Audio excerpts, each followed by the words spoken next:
अकेले खुश रहना एक ऐसी शक्ति है जो आपको जीवन की हर कठिनाई से लड़ने की ताकत देती है।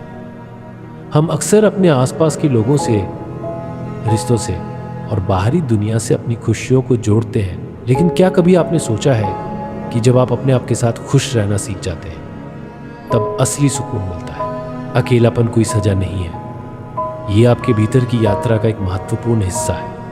जब हम अकेले होते हैं तब हमें यह समझ आता है कि हम खुद कितनी अद्भुत क्षमता रखते हैं। यह समय होता है आत्मविश्लेषण का, जब हम अपनी ताकत और कमजोरियों को पहचान सकते हैं। कई बार हम दूसरों की राय और उनकी मौजूदगी में इतने उलझ जाते हैं कि अपनी सच्ची इच्छाओं और सपनों को भूल जाते हैं। लेकिन जब हम अकेले होते हैं तब हमारे पास वो अनमोल समय होता है जिसमें हम खुद से जुड़ सकते हैं, अपनी आत्मा की आवाज़ें सुन सकते हैं। अकेले खुश रहना आपको भावनात्मक रूप से मजबूत बनाता है।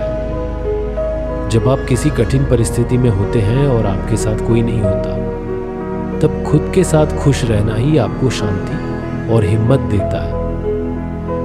हम सबके जीवन में ऐसे पल आते हैं जब लगता है कि कोई हमें समझ नहीं रहा, कोई हमारे साथ नहीं है।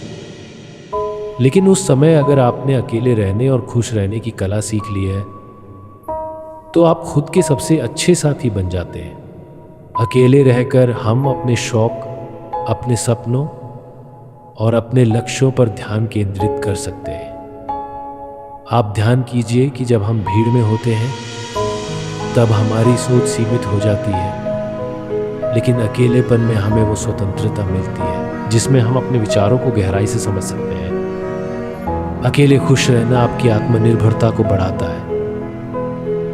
आप दूसरों पर निर्भर रहना छोड़ देते हैं और अपनी जिंदगी के मालिक खुद बनते हैं। ये वो समय होता है जब आप अपनी असली पहचान पाते हैं। याद रखिए, दुनिया में जितनी भी महान हस्तियां हैं, उन्होंने सबसे पहले खुद के साथ समय बिताकर ही अपनी मंजिल तय की है। तो अकेले रहना सीखिए, खुद के साथ खुश रहना सीखिए। ये अकेलापन आपकी सबसे बड़ी ताकत बनेगा, आपकी सफलता की नींव बनेगा। जब आप खुद के साथ खुश रहेंगे तो दुनिया की कोई भी चुनौती आपके सामने छोटी लगेगी।